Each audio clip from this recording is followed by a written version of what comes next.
Good afternoon and welcome to our webinar. My name is Anna and I'm a project manager at Solarplaza. So our topic for today is Energizing the Balkans, a deep dive into renewable strategies and market impacts. Today we'll explore the evolving energy landscape in the Balkans, focusing on the integration of solar power and storage solutions. We'll also look at how different countries in the region are advancing in renewable energy installations and what challenges and opportunities lie ahead within these markets, focusing on essential technical, regulatory, and financial considerations. By the end of the session, you will gain a clear understanding of the current state and the future prospects of the energy sector in Balkans. You will also learn about the challenges and the opportunities in these markets and how energy storage, especially the synergy between PV and batteries, is transforming the region's approach to achieving energy independence and sustainability. Before we dive deep into the topic of this webinar, let me do a short introduction of the agenda for today. We will first of all go a little bit over the company, Solarplaza, to those who hear about Solarplaza for the first time, and then a little bit about the practical details, a boring part, I would say, but and some with a cherry on the cake, the discount code opportunity for the event in Zagreb. And then, of course, we will have our most interesting part of this webinar, an actual presentation by our esteemed speaker, Marin Cerjan. So let's go to the introduction. First of all, if you didn't already know, at Solarplaza, we specialize in organizing solar conferences for attendees to share knowledge and to network. We have already, I think, counted like more than 225 plus events across the world, and the number is increasing and growing. You can check our current agenda for 2024 year already on the website, and also more to come. Well, this webinar in particular is one of our main content pieces in the lead up to our event on the 24th of October in Zagreb, Croatia. So we look forward to welcoming you there as well. And just for that, we want to offer you a little bit of the discount. It's a 10% discount, and trust me, it makes a bit of a difference.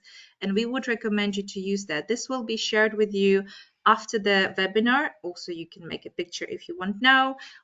Just note that code and use that opportunity when you purchase the ticket. It will give you 10% of the discount, which is valid from 12th of June until 19th of June.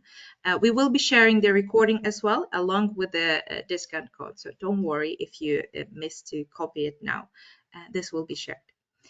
And then a little bit of the practical details. We do have a 30 minutes presentation time, might be a little bit plus 5 minutes less, depending on the content. And then we want to use the time for Q&A. This is for you guys to be able to ask any questions that you have to Marin on the subject, on the content that will be shared. Please feel free to use the Q&A box in the top right corner. You can see the Q&A box. You can also see the chat box in case if you are facing any technical issues. We are happy to help you and happy to accommodate and make it a little bit easier, the experience for you as well. And as I mentioned before, the presentation slide and full recording will be available afterwards. So you will receive an email within 1 or 2 days after the webinar is over. Well, then I think that it's a good time right now for me to stop talking. But before that, I'm just going to do a little bit of introduction for Marin. So our speaker, Marin Cerjan, the energy expert of Engine Smart Trading Company with over 15 years of experience in the energy sector. Marin is an expert in system optimization, forecasting, and market analysis. He has held the executive roles in major energy companies like HEP and Petrol, and he holds a PhD in electricity price forecasting. On a personal note, which we like to add sometimes, and I know, Marin, you mentioned that it's a little bit boring, but I would say it makes us too, because I do enjoy as well spending time with free time with family, with friends, staying active with running and hiking and going to the gym. I hope, Marin, you will tell us a little bit more where you like to hike as well. So, including reading and traveling. I mean, working in this industry, it requires a lot of traveling, so it's always either need to be something you like or you hate. Well, hopefully, and we know that Marin likes it. So, without further ado, please join me in welcoming Marin Cerjan. Marin, we're eager to hear your insights on the energy transformation in the Balkans, and please feel free to submit your questions, and we will get to Q&A after the presentation. Good luck. Thank you, Anna, for this great introduction. So the idea of this presentation was actually to make an introduction for the upcoming event in October from Solarplaza. And actually, the idea is to go through the energy balance of Southeastern Europe with a special accent on Croatia and neighboring countries. And then just to make some, to actually open a discussion or topics that needs to be discussed on a conference and are actually related to the green transition in this region. So first of all, I would like to see to actually present what are the to actually repeat what are the goals and challenges in this green transition. Well, the goals are actually reducing carbon emissions by implementing renewable energy sources, energy efficiency, decentralized energy production, energy storages, and working on digitalization and building smart grids. But during this process, we have huge challenges. One of them is definitely economic cost, because energy transition is not cheap. And we always have a technical and infrastructural limitations, which needs to be supported by the regulatory framework, market structure, and global coordination. There is always a challenge with the social and political resistance to get through this road. So just one look at what we call the Southeastern Europe energy region.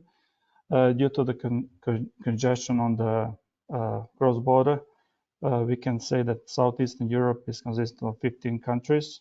On north is Hungary and Slovenia, and on south is Greece. Some of those countries are created after the disintegration of the Yugoslavia in 90s. And as we see on this figure, that the countries are low to medium developed. And if we come to the first challenge on the green energy transition, is definitely the cost. And now we will go through actually through some of these countries to see how the market is developed. So maybe first to look at this cycle, how it actually works. When we have an open market, then we have more market participants because the prices are transparent. If the market is open, there's a subsidies. Actually in the past there were subsidies, so more developers were decided to invest in renewable resources.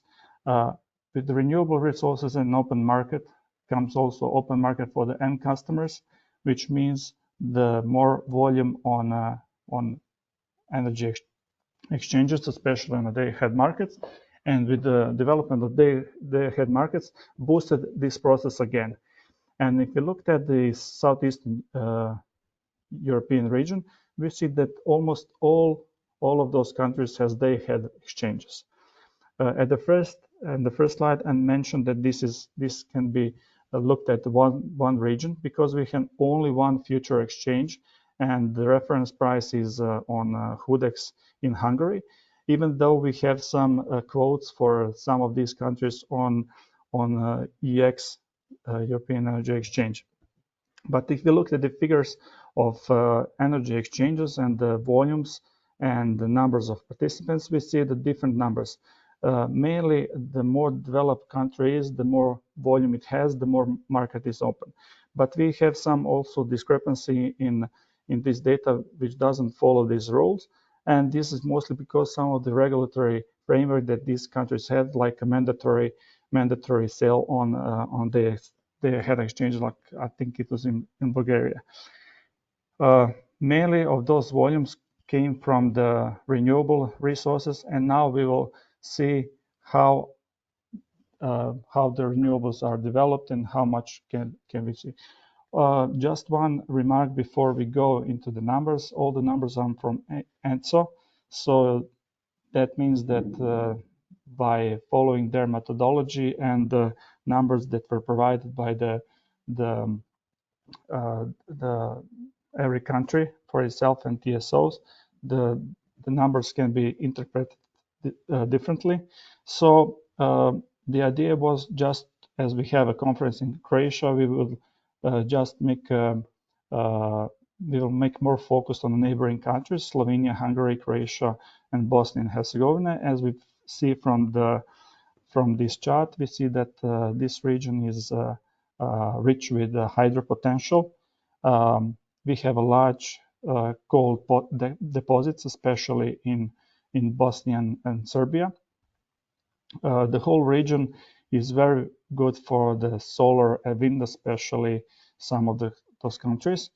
And the market is pretty developed, especially on Dejad, except for Bosnia. And all the countries are very well connected with cross-border capacity, because everything was developed in 50, 70 years, and the whole region was looked at as one zone. And the all natural resources were used to optimize these resources. So we will go country by country. And if you look at the Croatia, first we see that a lot of resources that actually a structure of installed capacity is large in hydro and wind and solar. In fossil fuels, there are mainly gas power plants and one coal power plant. And Croatia is actually holding 50% of the nuclear power plant in Slovenia, Krško. Croatia has a lot of wind power plants, has large solar potentially, even if it's not used totally, even though from some data that we have, the solar actually installations behind the meter are almost 5 times more than we see here on the slide. The market is developed. Cropex has their head exchange has quite good volumes. And if you looked at the energy produced in 2023, we see that half of the production comes from the nuclear and fossil fuels, and the rest is from renewables. If we, in the next slide,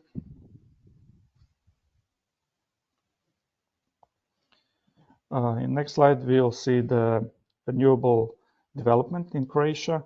We see that the most of the capacity are in wind, even though Croatia already has a large hydro potential.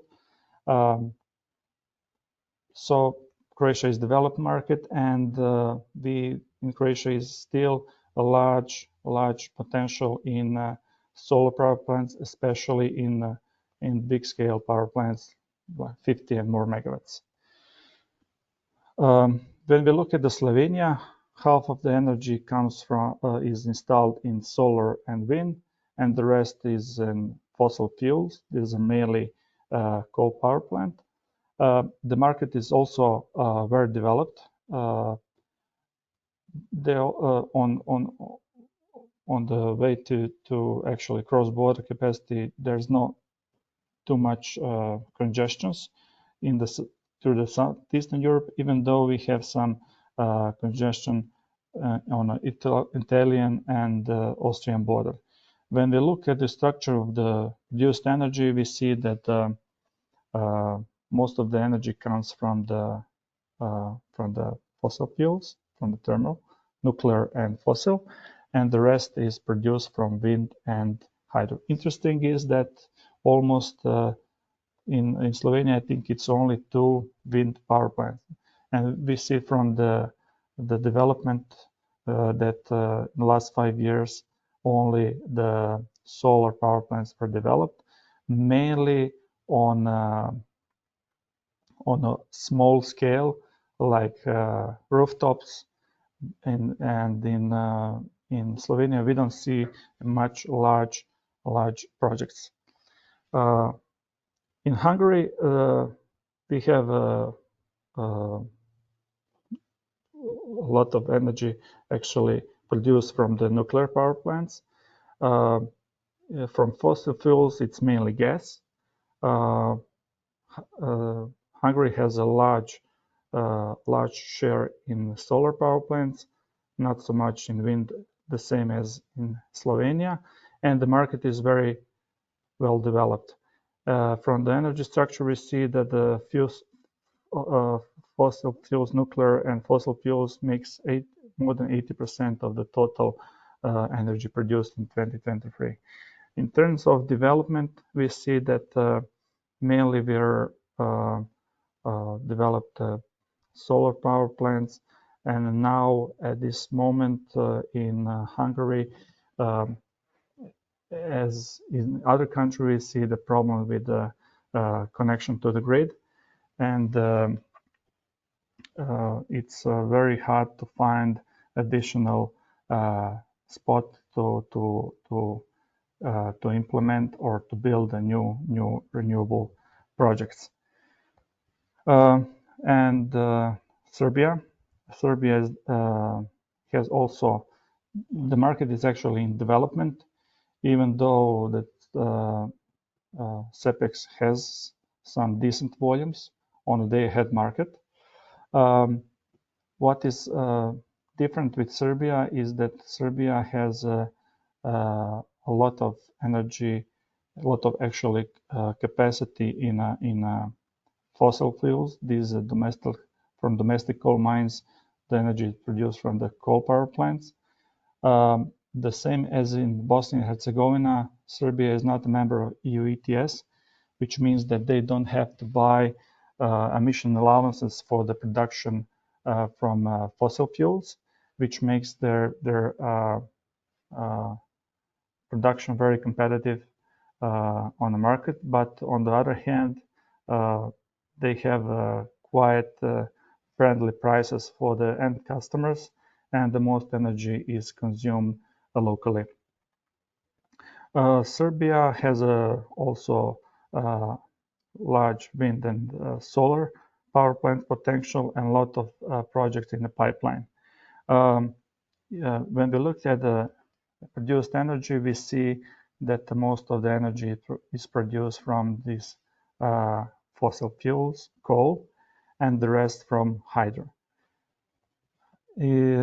If you look at the development of renewables, we see that the most at this point it's mostly developed wind power plants, but there's also a large pipeline of solar power, solar projects in Serbia. And lastly, it's Bosnia and Herzegovina, which has a large installed capacity in hydropower plants, and the rest is in fossil fuels.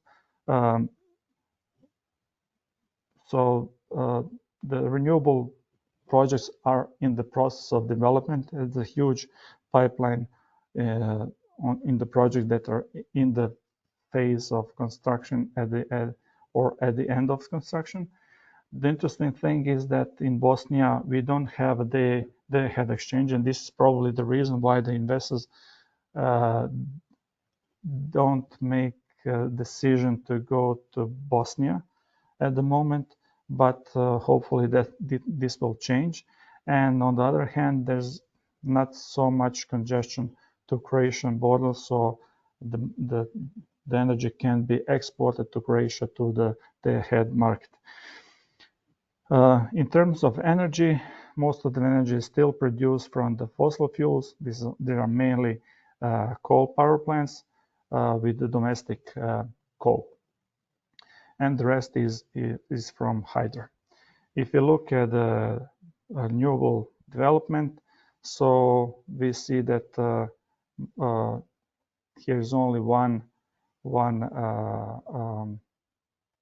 maybe no, it's not one. It's three wind power plants, but there's a lot of more going on the grid in very soon, especially PVs.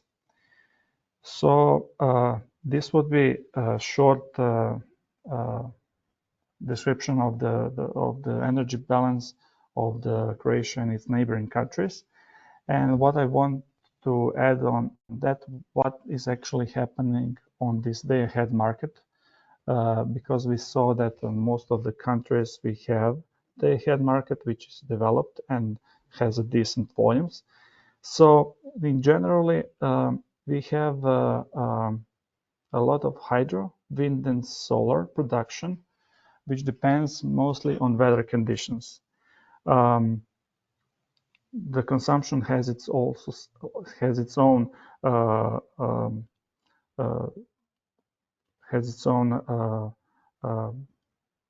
profile, which means that it drops during the weekend and holidays. And due to the large share of solar power plants, we see the changes of day-ahead curve like in rest of the Europe. So which means that the price drops during the solar hours, which is known as a duck curve. But what we see more and more is more something like a canyon curve. So because a lot of the PVs are developed, the price of the PVs is very competitive right now. A lot of investors decided to invest in the solars, but the solars somehow they cannibalized their own prices. So in final results, we see negative prices, we see increase in price spreads, and we see increase in volatility. So just to see some of the numbers, if you look at these four exchanges, okay, in Serbia we don't have negative prices, but if you look at the development of the number of negative prices that we can see on the market, we see that in last year we had like from 70 to 90 hours during the year which were negative, which means that actually the consumers were paid to take of the energy from spot exchange. And what we see in the first 5 months is almost that the numbers of negative prices is almost the same as the whole last year. Maybe one let's say indicator that is showing how this hourly profile is changing is actually the difference between the spread, which means the minimum and maximum hour during the day, which rose from, for example, if we look at the Cropex, which rose from 86% to 190. So that means that the difference between the lowest and the highest price is rising. Also, one other indicator is also the ratio between the price of solar peak and the base load, which is dramatically dropping.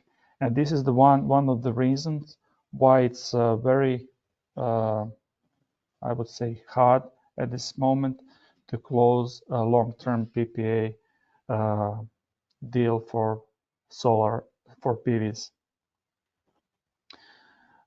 This is one example of the last peak in April, where we see the duck curve during the working days, and then during the weekend, Saturday and Sunday, we see very low and negative prices during the solar peaks. The same happened on a holiday on 1st of May. At the same point, we have peaks before the solar production, and this is evening peak and the morning peak.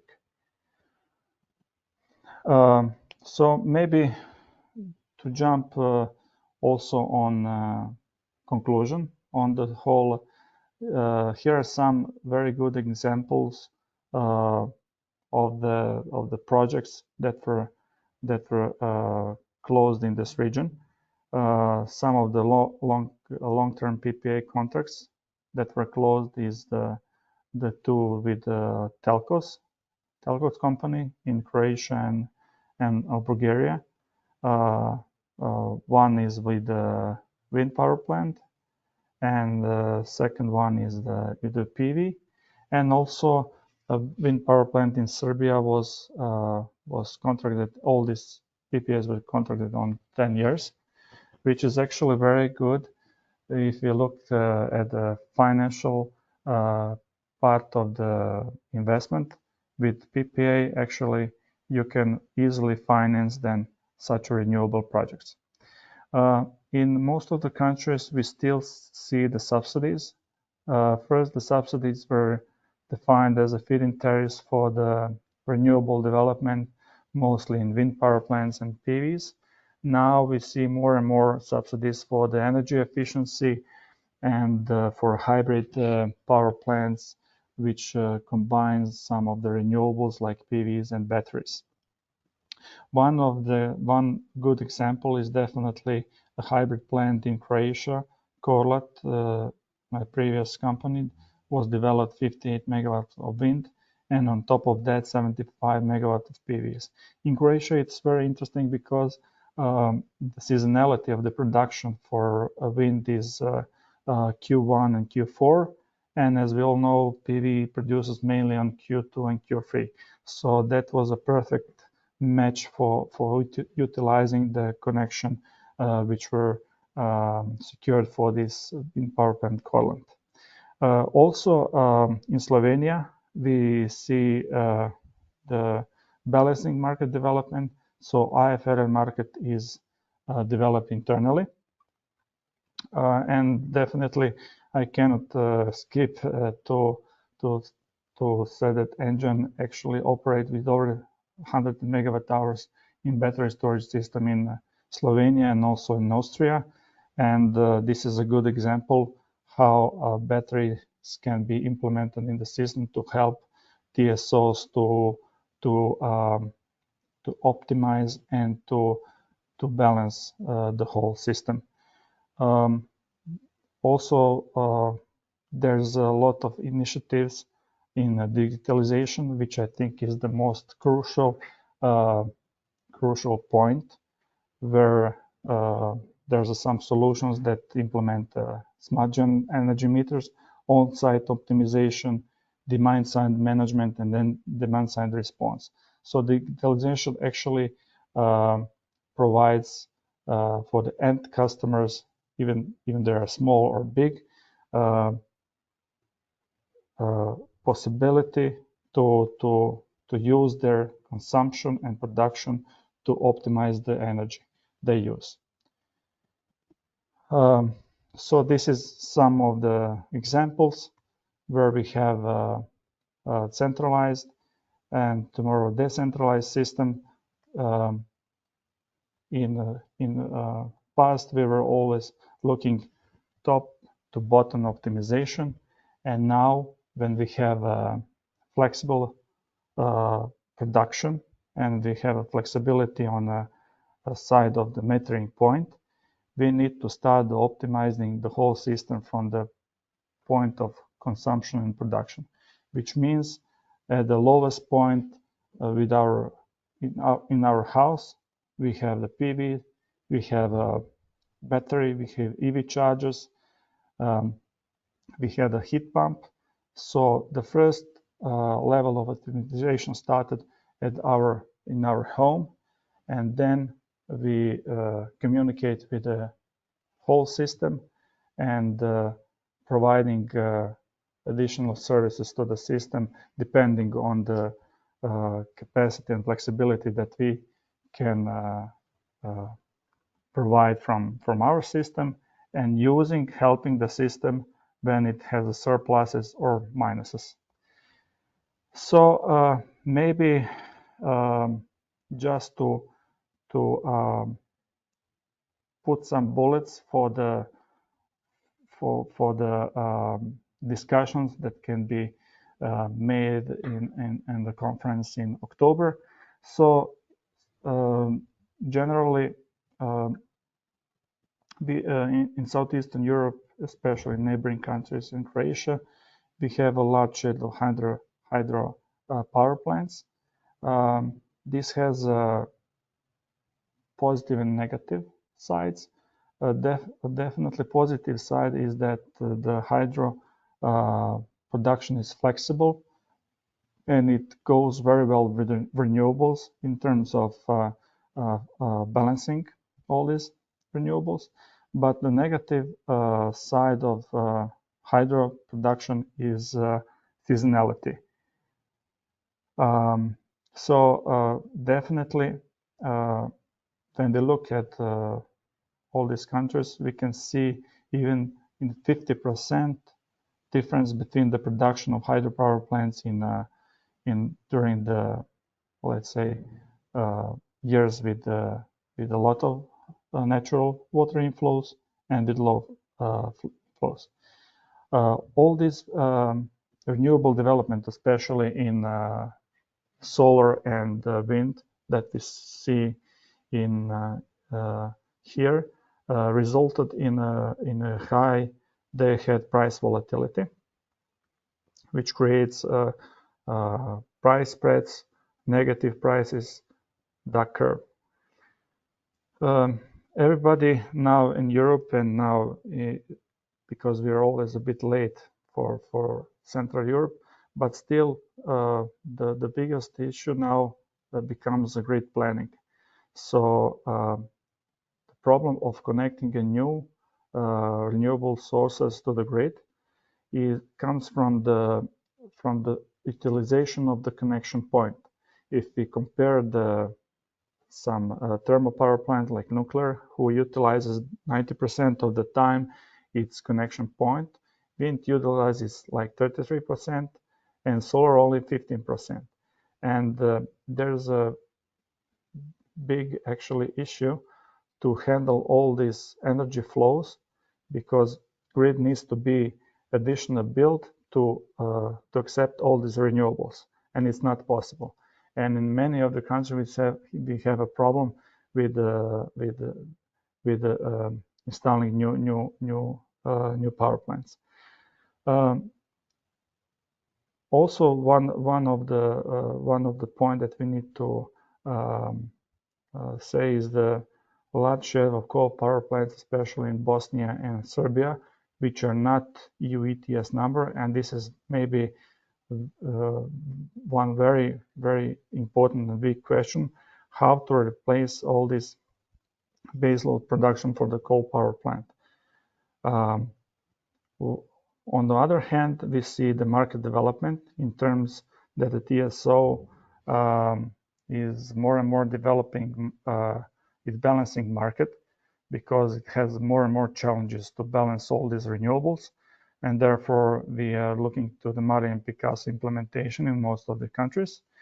And definitely what we see is the need for some kind of energy storage, even though this could be hydro pump storage, some heat storage, or battery storage. Every of these storages are for different time frames. Batteries are definitely for shorter time period, and they can be developed very fast. Heat storages can be used for most of the industry and consumers, which are dominantly using the energy for the heating and cooling. And in long-term, seasonal, daily, weekly planning are definitely important hydropower plants. On the financial part is also very challenging, how to finance new projects, and how to create an environment that could support power purchase agreement. By mentioning all these points, I think the most important is to create a regulatory framework which will define the technical, financial, and overview and framework in which the new project could be developed. By that, I will conclude my presentation and thank you for your attention. And now we can switch to some questions. I would like to answer. I would like to answer it. Thank you so much for your presentation. I think you provided a lot of very valuable insights. You provided a lot of very interesting content as well. And we do have a couple of questions already pending in the Q&A box. So again, I will remind you, use the Q&A box if you have more questions. We will have limited time a little bit for answering all of your questions, but we can of course follow up afterwards if we didn't make it. So use your time. We still have like 3 or 4 questions right now pending. So we will have maybe for 1 or 2 more questions time. There you go. I see the questions popping in even more. Which you still didn't hear the most important. So what is your favorite destination for hiking? So in Zagreb we have Sljeme, and we have Medvednica. It's called the hill. So I usually go there with my wife and friends. Well, I'm very looking forward It's to a explore. 1 hour walk, so and it's steep. Okay, well that sounds just perfect. Amazing. Thank you so much. But now we got back to a serious part. We have one question that's regarding PPAs. So the question is, in your view, what is the cross-border virtual PPA activity in Southeast Europe? That comes from Peter. Can you please repeat? Yeah. Well, In your view, what is the cross-border virtual PPA activity in Southeast Europe? Well, virtual PPAs these are actually financial contracts. I mentioned few of them that are already closed, and there was actually a lot of interest for the virtual PPAs in the last 3 years, especially during the energy crisis. Many of big energy intensive consumers wanted to close it. But the problem with the PPAs is always comes when we come to the financial part, and this is what when the guarantees needs to be exchanged between the producer and the consumer, and this is the biggest issue that we faced in when trying to close or closing PPAs. So at some point, European Commission issued some directive in which they mentioned that countries should help actually to step between the producers and consumers in order to help them to close these PPAs. So it's not only that some big companies like telcos who has a great credit rating can close 10-year deals, but also smaller consumers could do so as well. The idea was that end customers can fix their, at least part of their cost of the energy can fix for long term, 5 to 10 years. And on other hand, these contracts can be used as a bankable PPA for financing the renewable projects. Perfect. Peter, if you have a follow-up question, of course, feel free to use that. Otherwise, we are inviting you to join the conference and you will have an opportunity to elaborate more with Marin as well. Thank you so much for the question, and thank you, Marin, for answering. The next question we have from Blaž, sorry if I pronounce your name wrong, from PG Group. Based on negative electricity prices, Is there any room for solar power plants in Croatia, Serbia, Bosnia and Herzegovina? Or in how many years the investments of PV plants for personal use is returned? Well, when we look at for the personal use, the story is a bit different because you don't have to sell all the energy on the market. If you put the PV on your rooftop, then you will first consume your energy, and therefore you will you will not only not paying the energy, but you won't pay the grid fees, which makes it more attractive. But the only problem occurs when you have a surpluses from the PVs. There can be managed in two ways. First one is to sell them on the market if the prices is positive. The second is to stop your production, actually to limit your production for the hours with negative prices. And the third is to install the battery. Also, one challenge that we have is that usually with households and smaller producers, we have a high production during the Q1 and Q4 and there is no solar production, and this is the time when you will still need to buy the energy from the market. But most of the suppliers, they are providing the contracts with fixed price for up to 3 years.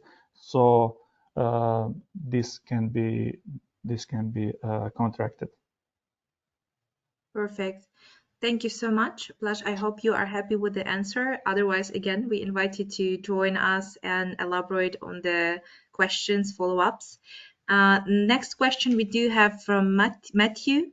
Matthew asking, do you think BESS has potential in countries where hydro is well developed? And he provided examples like Croatia and Slovenia, for instance. Yes, I think there is a potential because battery storage systems are very quick.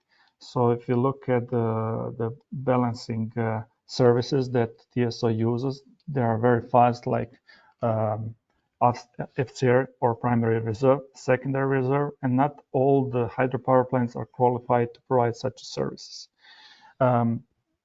So I still think that there's a potential for a battery storage system.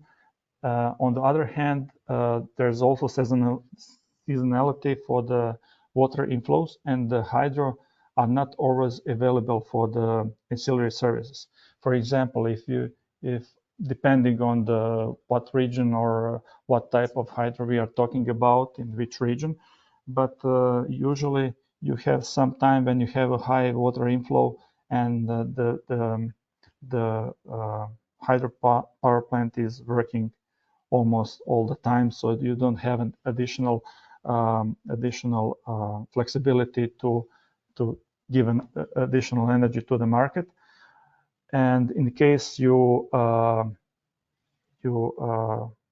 down with your production, you will have a waste of water, so you will just not use all the water. And there's also a summer season when you don't have so much water inflows, and you are not able to provide too much energy for the ancillary services. So I still think that there's a room for the battery storages, even though we have in all those countries we have a lot of energy installed in hydro potential. Perfect. Thank you so much. We do have maybe for one question more time. And I think I was waiting for that question myself because I'm very interested in the PICASSO implementation, platform implementation.